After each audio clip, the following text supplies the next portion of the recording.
Good morning, Knicks Nation. Today is Monday. It is the 20th day of December, 2021.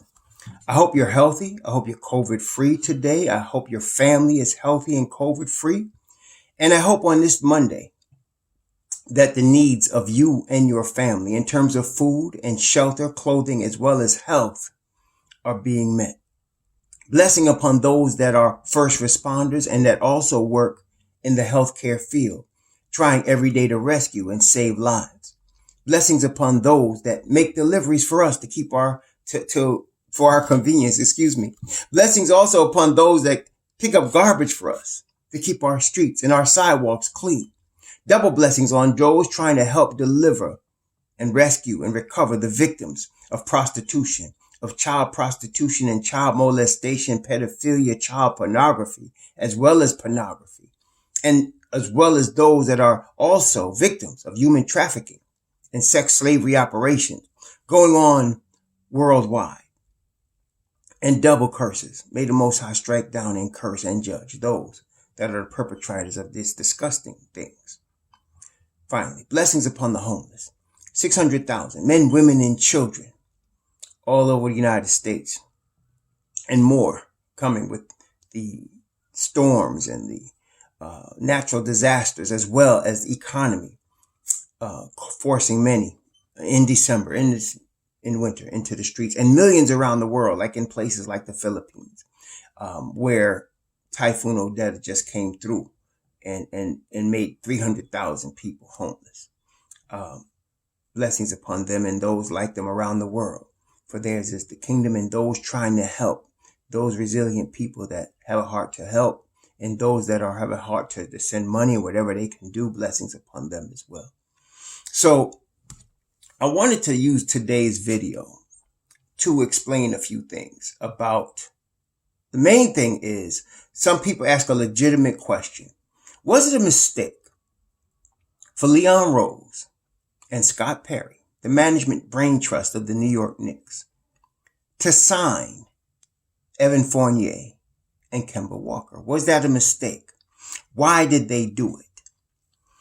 Fortunately, I have been able to pretty much keep my thumb on the pulse of the Knicks recently. Yes, I admit I am a homer. Some of y'all, I don't know, I guess you're expecting me to be a general NBA guy. Some people cover just general NBA or general sports or general New York sports.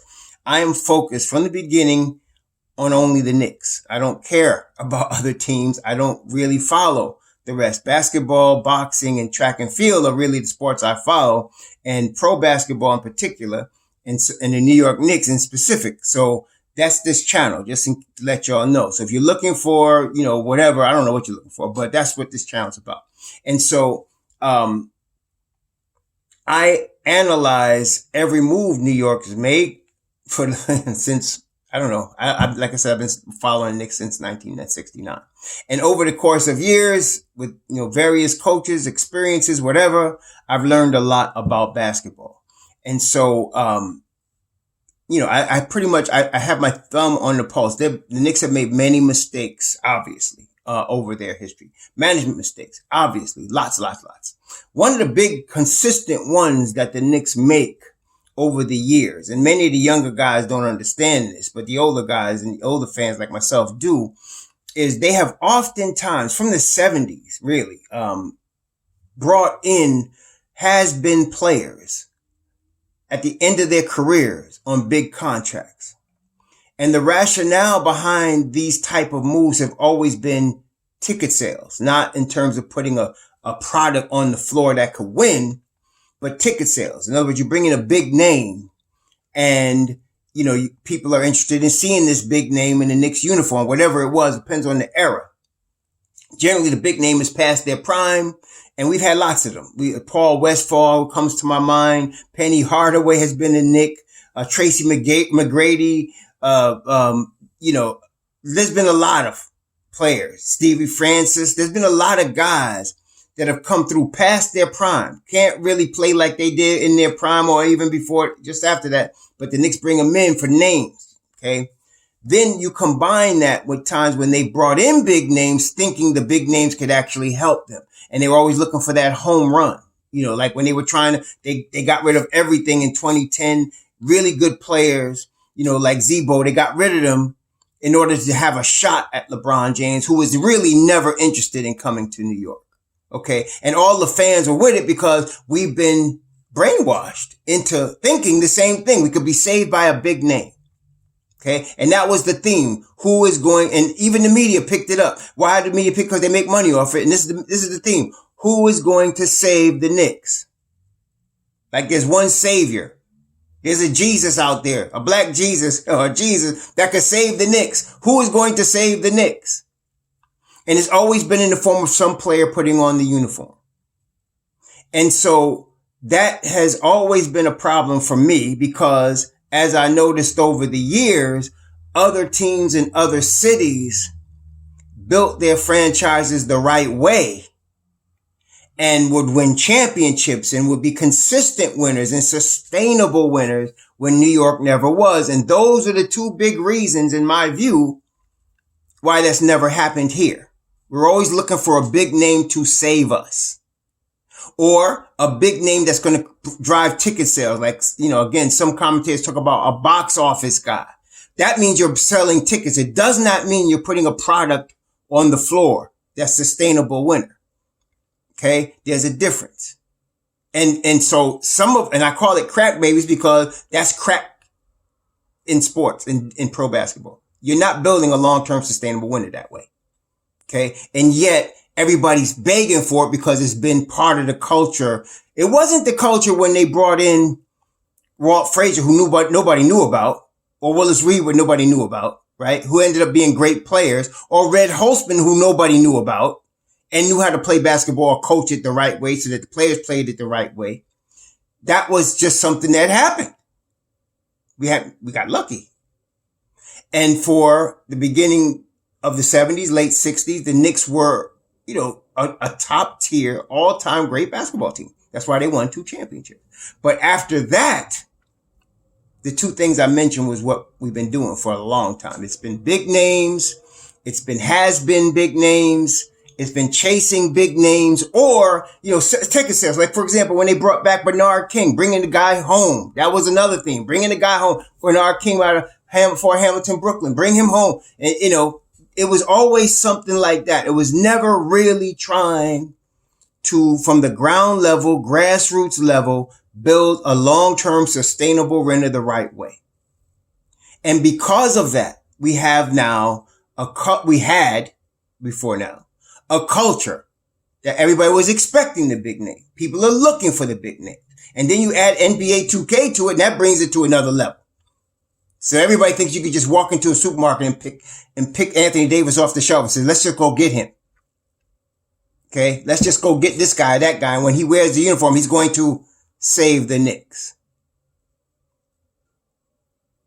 That's the wrong way to look at basketball. Pro basketball. And so when I was looking for that management team, because it's the management that starts to build the winner. Yes, the players do it, but it starts with the brain trust. Okay? It starts with the brain trust. The brain trust in San Antonio that put together that long-term 20-year streak of playoffs and 50-win seasons and 3 or 4 or 5 championships. That brain trust with Pat Riley. And I don't even know who the owner of Miami Heat is, but he gave the keys to Pat Riley. Pat Riley turns around and he coaches them first, and then he hires Eric Spoelstra, and he keeps everything within the Miami Heat family. They develop and they become long-term sustainable winners. Oklahoma City with Sam Presti, same thing. And the formula is the same. It starts with the brain trust. So the Knicks had started when they brought Donnie Walsh in and Mike D'Antoni. I did not think Mike D'Antoni was the right coach, but I did respect Donnie Walsh. He knew basketball. He proved it in Indiana before he came to New York. Indiana Pacers another long-term sustainable winner. They never won a championship, but if you remember, even from the ABA days, they were one of the few teams that came from the ABA into the NBA. And they brought that win in. They won ABA championships, and then they came to the NBA, and they've been threatening, one of these years they're going to get it right, but they've been consistent. Problem with them now is they got a very cheap owner who's more concerned with, how much profitable the program is rather than making it profitable by putting a winner on the court. Firing Nick McMillan would show that. That was stupid. Okay. But that's another thing. But now they have Donnie Walsh. And at the time, I was watching that situation very closely. James Dolan still hadn't learned to be a good owner. What is a good owner? A good owner lets the people that are pros at doing what they do what they do. In these other places that I named, the owners do that. They step back and they let the people they hired do what they're hired to do and don't interfere. But Dolan had this thing where he, for a while, thought he knew basketball. He doesn't. Okay, he really doesn't. And so he lucks out and hires Donnie Walsh. And then Carmelo Anthony makes it known he wants out in Denver. At the same time, what was going on behind the scenes that we found out later is Deron Williams, who at that time was one of the top 3 point guards in the NBA, wanted out in Utah. Jerry Sloan quit suddenly. Okay. And there was rift between him and Deron Williams. And Deron Williams was one of the top point guards in the NBA. At that time, he really was top 2 or 3. And Donnie Walsh was talking about that. Why? Because Mike D'Antoni's system, like it or hate it, was predicated on a point guard. Okay. So at the same time, James Dolan is personally flying out to the All-Star game in California to woo Melo. At the same time, certain media types were saying we should just give away the whole team and make sure we get Carmelo Anthony. Again, who's going to save the Knicks? They had just signed Amari Stoudemire the summer before. And Amari, again, that was based on pressure because they shouldn't have signed Amari Stoudemire. They couldn't even insure his knees. The Knicks self-insured him. They had went out and looked at other players, but because of dysfunction of the franchise, nobody wanted to come here. So out of desperation, they signed Amari, but even with that, they went and they got Ray Felton, a second-tier point guard. And they had Ray Felton, D'Antoni had him in his speedball system playing at an all-star level. Everybody saw it. Everybody remembered that time. Ray Felton was playing at an all-star level at that time. Then they made the deal because Dolan went out there to California and gave away the store to get Carmelo Anthony. In his prime at age 26, but Melo was going to be an unrestricted free agent at the end of that year. And at the same time, behind the scenes, Donnie Walsh was working on getting Deron Williams, who ended up going to, at that time, the New Jersey Nets. Imagine if D'Antoni would have been able to get Deron Williams with Amari Stoudemire, because they were working on that. But then Dolan goes and overshoots everything and gives away the store and gets Carmelo Anthony early. And for a minute, we were good for a couple of seasons because Carmelo Anthony was supposed to save the Knicks. And as we know, that didn't happen. It wasn't a long-term sustainable winner. It was a big name to try to win right away. So we know what happened. D'Antoni quit. Donnie Walsh quit. Donnie Walsh went back to Indiana. Okay. And then finally, Dolan got it. And he said, okay, I don't know what I'm doing. And he came out and said it. I don't know what I'm doing. So he goes out and he overpays. He wants to be the big spender George Steinbrenner. So he goes out and he pays $60 million for Phil Jackson, who did not want to be here. But who's going to turn down $60 million? Guaranteed. Not me. So here comes Phil Jackson. And from the beginning, he's trying to coach and play the Zen Master game from the president's box. And whoever's coaching is really, he's just the puppet master, like in The Godfather. And the coach is just his puppet. And that didn't work out. And Dolan was hoping to just hand him the key and step back. But it got so bad. Phil Jackson was so bad as a president that he ended up having to fire him and eat the $60 million.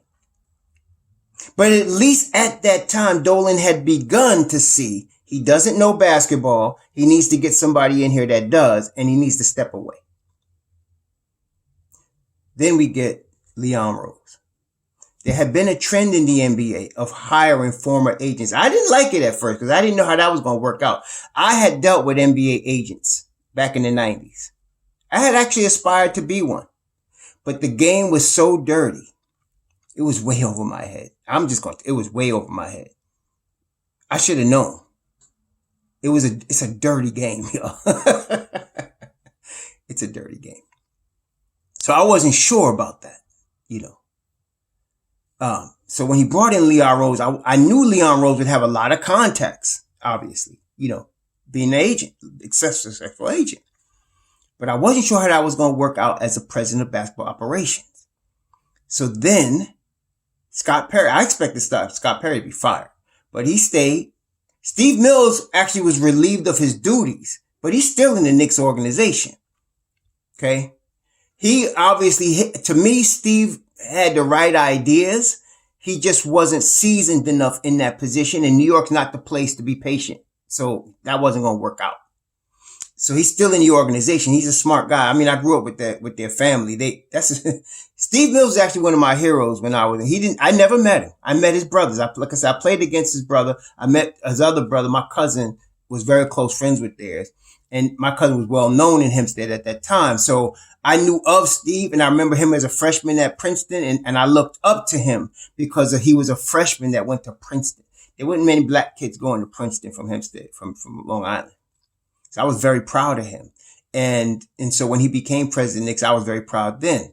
But obviously, you know, like I said, I'm not going to say he's over his head. I just say he didn't have the experience to become successful in that position. And the New York media, the New York market is not the area to try to develop that. We don't have that kind of patience. You got to have somebody come in there and know what they're doing right away. So now he keeps Scott Perry. You bring in Leon Rose, and then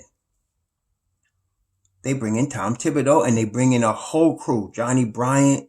We had Mike Woodson, Kenny Payne from Kentucky. All of those, you know, they built a team. Okay. One thing Steve had done, which we don't appreciate, but he said, I'm not trading first round picks. Isaiah Thomas, like I said, was giving them away like candy. But Steve said, no, why? Why is that important? Because you're trying to build a long-term sustainable winner. You need draft stock. That's one of the things long-term sustainable winners do. They develop from the draft.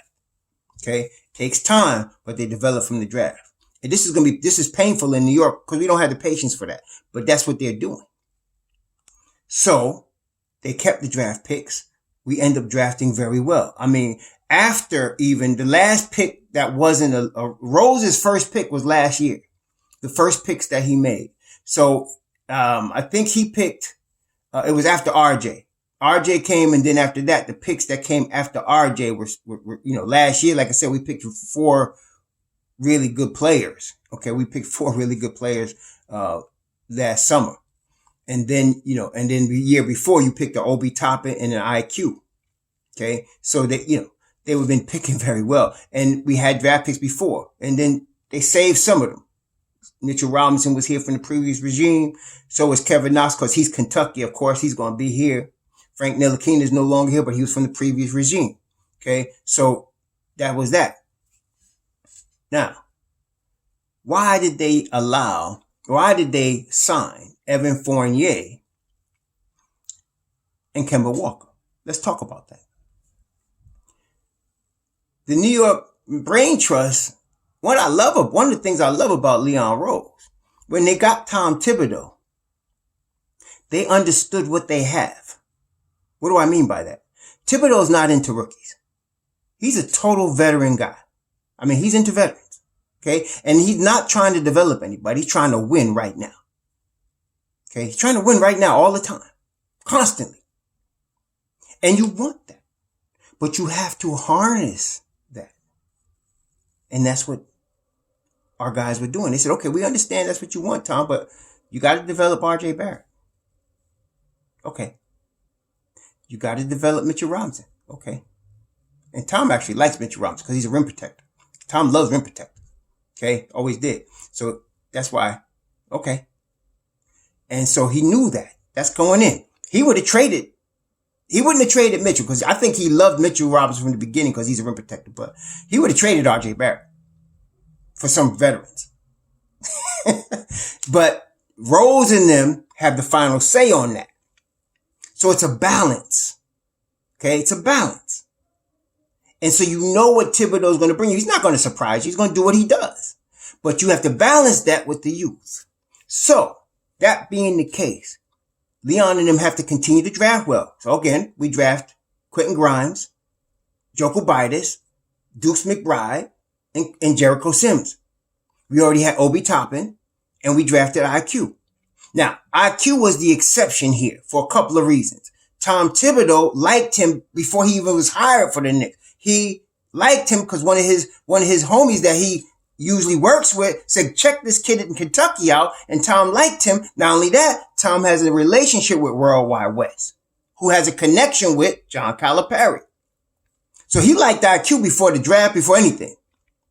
And so it was found out after that during the course of that draft, some of the Knicks Drain Trust was looking at other players. But West was pushing for IQ and Tom was pushing for IQ. So they got IQ. Okay.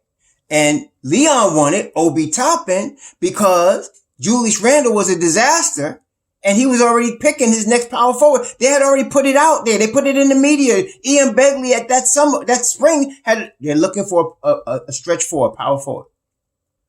And Randall had been the starting power forward the year before. So they were looking, so you got this combination of things where they're looking at the future power forward, thinking they were going to trade Julius Randle. And at the same time, they're picking Emmanuel Quickly because he's Kentucky, because Worldwide West is there, because Tom Thibodeau wants him. Okay? There's a lot of dynamics going on here. We know in the first year, Obi didn't get much time. Why? Because Tom had went and worked with the veteran, Julius Randle, and decided, I'm going to put everything on this guy. It was a good move, as Julius ended up becoming All-NBA, All-Star, Knicks fourth in the East. Okay. Then this draft came when you got Quentin Grimes and Deuce McBride, which Tom also wanted.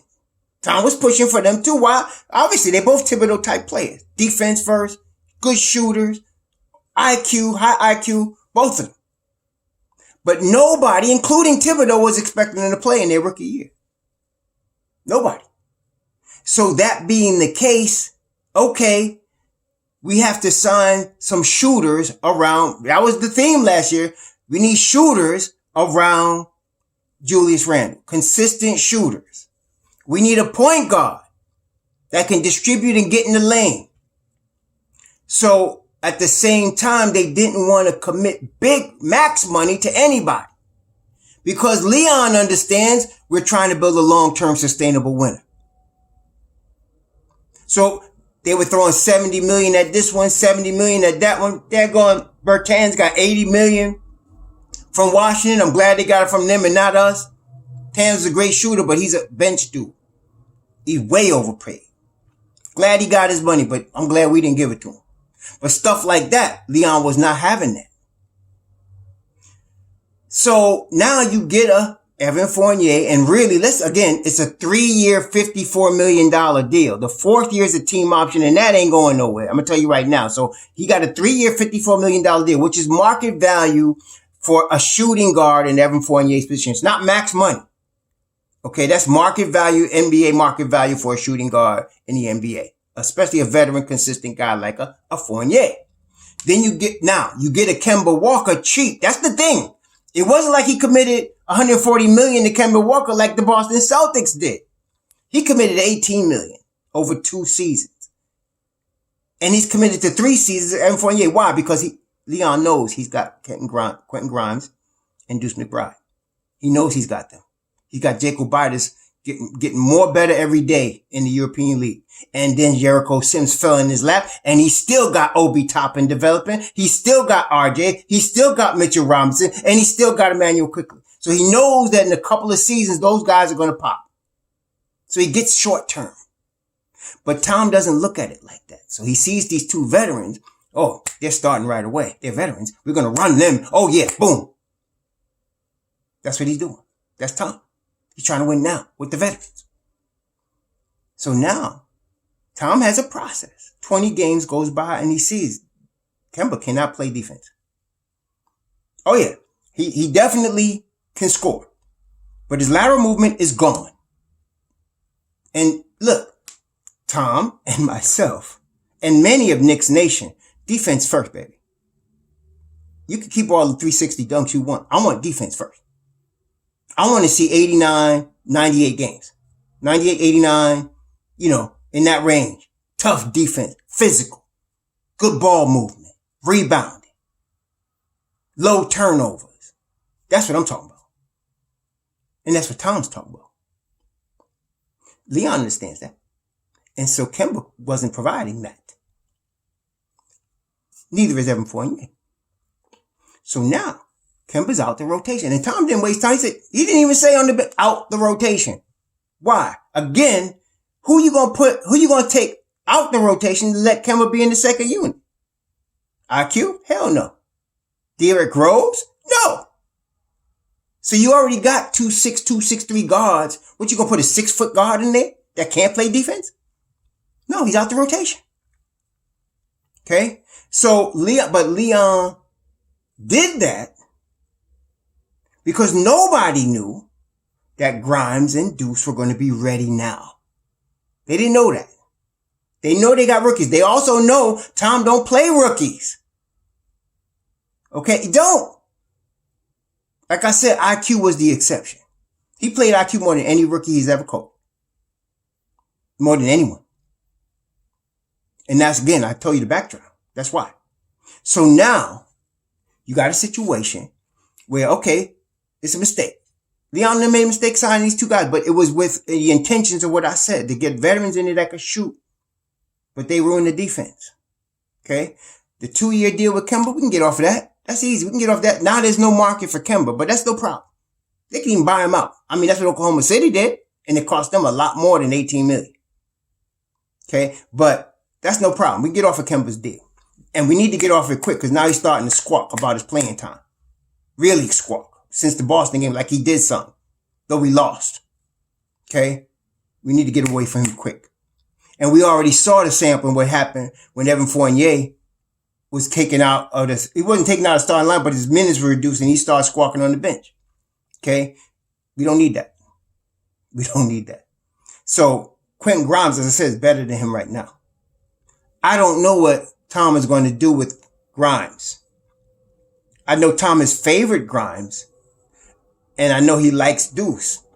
And now that we've seen Deuce and we've seen how the team looks with Deuce, there's no doubt he's the best point guard we got right now, the starting point guard. Derrick Rose is still, the tremendous talent that he is, but as I said, at age 33, he's not a starting guy that can play 35 minutes a game. That's not him. He's a guy that's leading Mobb Deep, and he should. Okay? So that's the next move's going to drop. In Knicks Nation, we so used to the savior syndrome and the win now syndrome and the get big name syndrome that, we ready to crap on people because it doesn't work. And so because it doesn't work and it's never really worked ever, we're trying to crap on our own players, our own team when we don't see that we're going to win now right away. You're not a savior like I thought they was. Oh, they're not saving us. They stink. Long-term, sustainable winning is what Leon and Scott and them bringing. Tom wants to win right away, but Leon and them are building. This is year 2 of our rebuild. Okay? Tom accelerated because he's trying to win now. So there's a balance, there's a synergy, right? And so you want to keep that. It's beautiful. It's beautiful. It creates a little bit of friction, but just enough move us forward. So now when this COVID thing, in terms of the 10 days that everybody has to stay out in the protocol, if we get through this without canceling the season, and I'm serious, I don't know what they're going to do. We'll have all our guys back. I think Deuce moves up. I know Quentin moves up. We're going to see at whose expense they move up, because they're going to move up. And that's why it wasn't a huge mistake that Leon did. Nobody was expecting these two kids to be ready to play this year. And nobody was expecting Tibbs to give him any minutes this year. But now, because of the situation, like I told you, it's a long season. And even Tom said it's a long season. A lot of things can happen. But now he has seen that he can win with these two kids, combined with a Julius Randle and R.J. Barrett and Alec Burks and Nerlens Noel. He could win with these kids. Okay? Derrick Rose, Taj Gibson. So that's why they signed those two guys. They weren't expecting the kids to be ready now. They weren't expecting Tom to give them a chance to be ready now. But situation and circumstance has come through, and now it is what it is. It's seen by everybody, including Tom. So we'll see. It's going to be interesting to see what happens after everybody gets back from the COVID. It's going to be interesting to see. I tell you what, I don't expect Deuce McBride to go back to the G League. And so we'll see. We're going to see what happens. He's obviously, to me, he's the starting point guard. I always knew when they drafted them, I told y'all that Grimes and Deuce were going to be our backcourt of the future. I didn't know the future was going to be now. I knew they were going to get a chance, and they did. And they showed themselves well, more than well. So that's why, for y'all want to understand why they did this, why they signed these two guys. That's why. It's not hurting us long term. It's not hurting our development of our youth. We can move on from both of those contracts. We could do that. Okay. All of the contracts of the veterans are short term, and we can move on from any of them that we need to. All right.